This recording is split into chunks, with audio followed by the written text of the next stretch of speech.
right, let's welcome Melissa Kaprelian here. Melissa is currently still the Alder for the 5th District. I got to keep track. Fingers are up, yeah. And you're, no, that's all fingers, by the way, she's talking about. And also, you're the 2nd, don't say anything yet. 4th District for the County Board Supervisor. That's right. Why do I think it's a 2nd District? You say that every time, but it's okay. But I don't mind being number 2. So, tough election. Three incumbents out. It was you, Corey Sebastian, and also Jeff Coe. Jeff Coe out. I didn't see this coming. No, none of us did, and you typically don't see it. However, whenever you want incumbents out, smear campaigns happen, and so there was a lot of that. There's a lot of biting on negative politics, negative messaging across the nation. So I think it just then bleeds into our local government, or bleeds out of it, which way it's going. So how did you feel that morning when you found out, or the night you found out? Yeah, that night. I was not emotionally attached, Don. I will tell you, when you are working in a toxic work environment, it's hard to keep showing up. But when you're a representative, you sacrifice yourself. So you keep showing up because you know it's important, because you know something and you understand things in depthly, and so you have to go in there and get the work done. But I will tell you, it's a hard job to show up to in this current time, in this current administration. But I feel satisfied. 4 years ago, I came back bright-eyed, bushy-tailed, and ready to continue to give back to the city, just as from what I had learned from my previous time there over a decade plus ago, and then what I learned from the overarching umbrella of the county. I wanted to bring that back to the city, that gain knowledge. But what I realized when I opened that door and was sitting on that seat, it was a different type of administration, and I had to show up differently. I had to show up and bring balance of government back, and it took me 2 years. I attempted to do it alone in a sense, and I was getting nowhere. And then we had David Mack come back on the council, Sandy Widener came back on the council, Terry McCarthy came back on the council. All those I served with a decade plus ago. And when they got back, we gained momentum, and we were able to bring the balance of government back, despite some vetoes, despite some attacks, but they all were overturned, and my job is done. I feel my job is done. If you ever hear of burnout, caregiver burnout, I feel like I'm a community healer. And with that caregiving, it's exhausted me. It's depleted me. But I've now paved the way to make it easier for the new council to come aboard and be able to work through. The sad thing, Don, is, this is a job that you learn when you get there. And your teacher tends to be your environment around you. And right now, the environment is not the healthiest. So I heard David Mack speak on here the night of the election, or the day of the election, the day before. And he has something that I have as well, where we have an experience that came before this administration. So we show up differently. And, and it's true for anybody when you come in with different set of wisdom but I'm okay. I feel good. I feel like it's a celebration. We talked a little bit before we went on the air, what it feels like when you're leaving something that doesn't feel comfortable. It doesn't fit you. There's a bit of a celebration. But you were born to do this kind of stuff. I told you I would last 9 seconds in this job. The first day I'd get in there and start yelling at people, and they'd throw me out. 9 seconds I would last. Oh. But you seem to be born for this kind of stuff. You're always volunteering for committees and things like that, and I get home and watch Dateline reruns. Oh my goodness, yeah. No. I enjoy giving. I am a giver by nature, and I still serve on the county board. And I am part of so many different committees that, my goodness, they occupy my time greatly. But what's beautiful, Don, because I have children. I have 4 children, 2 grandchildren. And I had decided... You have grandchildren? I have 2, yes. Oh, my goodness. I am grandma. Very proud of it. I had our family time was community time, and the children raised them through it. They did so many, oh my goodness, so many cleanup efforts. They're always in tow, and so many community building efforts. And to see that spirit of giving being passed down to the generations. My son, CJ, we made history. Mom and son served on the city council together. Yeah, and he did have to leave early. You talk about giving to the next level. He decided to donate 70% of his liver and his gallbladder to a stranger. We still don't know who it is. And just the spirit of giving of yourself to... That's literally giving of yourself. Isn't that true? But it was during the pandemic, and sadly, the level of aftercare wasn't there. And then he moved to Madison. But he had to be closer to the transplant center, but he is thriving. He is just doing phenomenal in Madison. What a great environment for him and a young family. So he left the council early, but he was a force to be reckoned with. Just somebody who grew up in it as a child, and then he could just hit the ground running. Otherwise, it takes anyone else like 3 years to get themselves acquainted to what the heck is going on when you're serving in those seats. So now, did you speak to, obviously you spoke to Jeff Coe. I know you guys are pretty close. How about Corey Sebastian? How do they feel about not serving now? Yeah, we spoke just briefly at the council meeting we had to show up for last Tuesday, and she's really sad. She hasn't served as long as I had her in here. Yeah, I had her in here. She's very upset, very, very sad. I know she talked about just ways to calm herself down by putting some cold compresses or spoons on her eyes because her puffy spoons. Refrigerate your spoons and put them on your eyes for puffiness. She was giving me some beauty advice.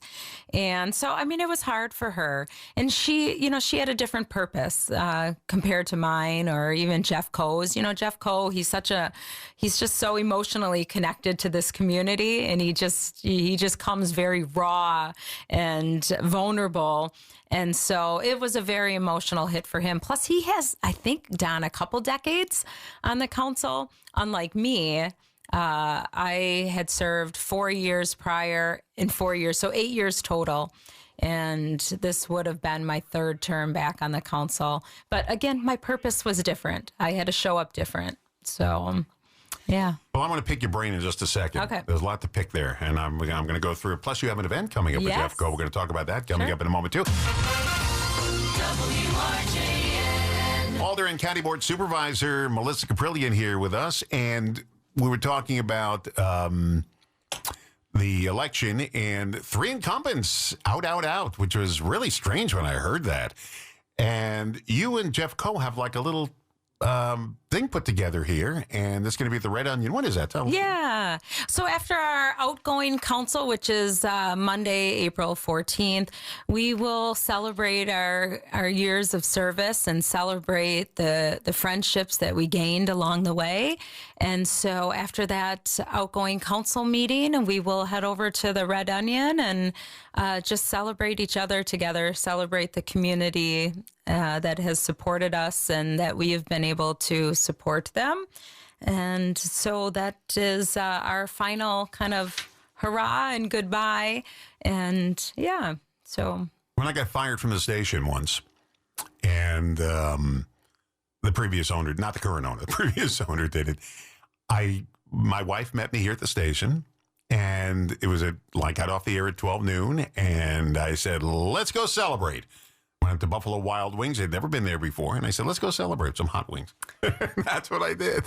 I loved it. It is freeing. There's something about closure, right? At the end of the book, sometimes it's hard when you're still feeling like you're writing chapters. But, for me, this book has closed. I don't think it has. You say that. I think you're feeling that now. Because if you would have asked me if I would ever walk through this building again after 9 years of the previous one, I would have said, no, I'm never coming back. Here I am. I'm sitting in the same chair I was sitting in, back in 25, 30 years ago. You know what's interesting about that, Don? I know what you're talking about. And, I remember when you went off the air, and it was so sad. So I celebrated when you came back on. You are just such a treat, a true asset to the community. And I'm an ass to the asset. Okay. Don. But, so we celebrate you, and that's what I'm feeling. There's so many people saying, "Oh, I'm so sorry, Melissa." I'm like, please don't say I'm what, sorry. Though? You don't know how you feel tomorrow. I feel good today, you may look at the city in a few years from now and say, "Oh, I can't let this happen," and I'm going to go in there again. And you never know. You never know. However, I'm older now, right? I'm older. I'm wiser, and I'm still out on the county. And I'm still in many boards that works with the city and intertwined in the city's outcome. But the people around me, it just seems so sad. I remember that night when those numbers came in, which, by the way, I won at the polls. We're seeing a trend here, Don. This is something to kind of follow, where the polls numbers are one way. In central count, those are the absentee and early voting, is a different way.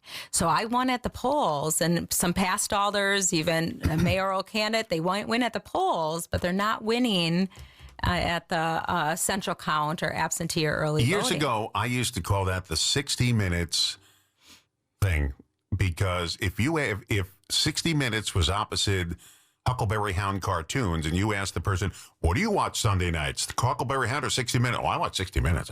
And they don't. But they'll say that because they just don't, they want to feel smarter, or they don't want people knowing their opinion or what they're going to do.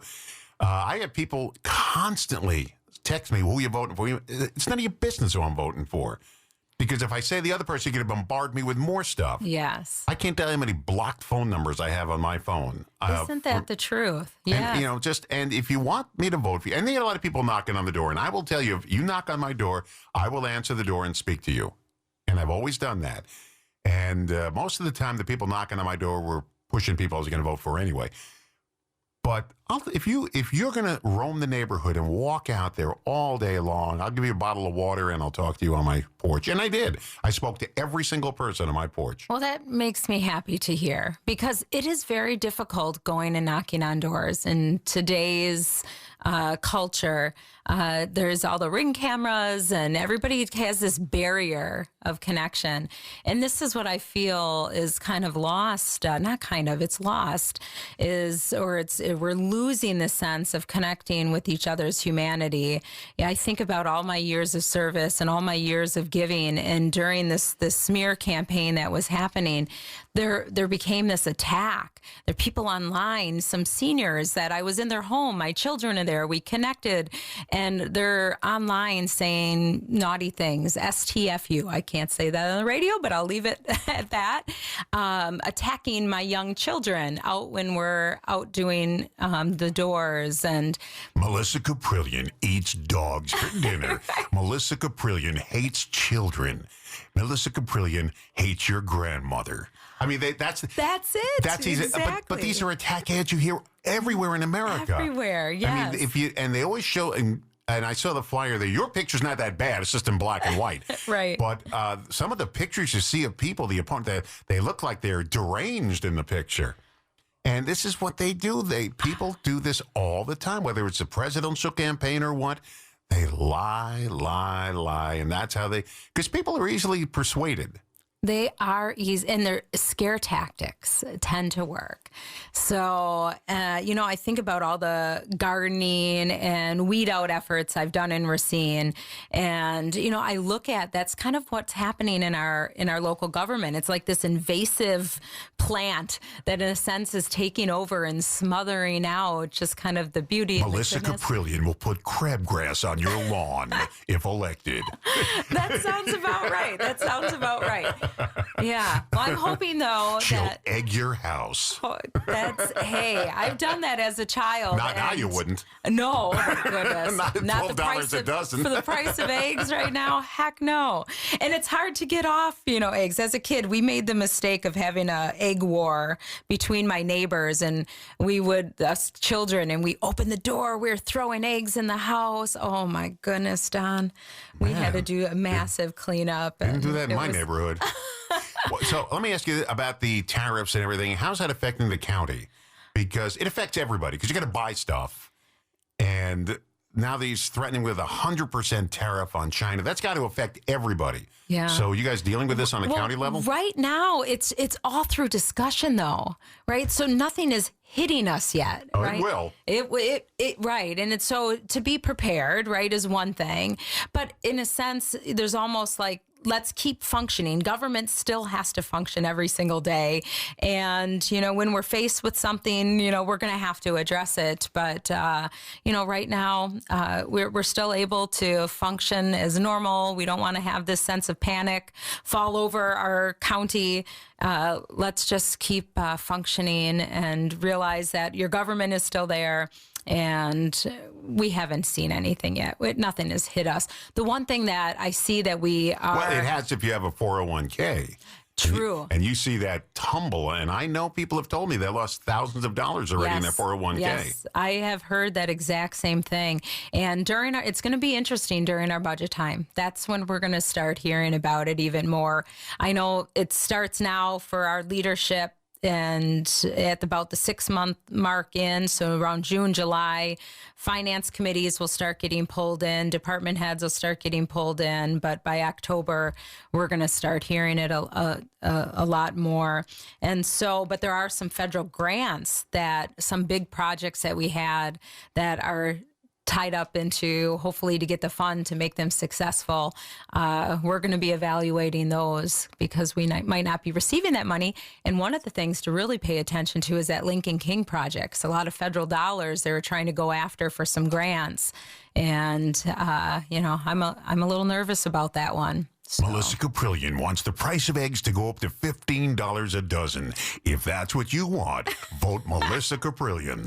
Did they hire you, Don? This sounds awfully familiar, the phone calls people received. Melissa Kaprelian's going to flatten the tires on your car.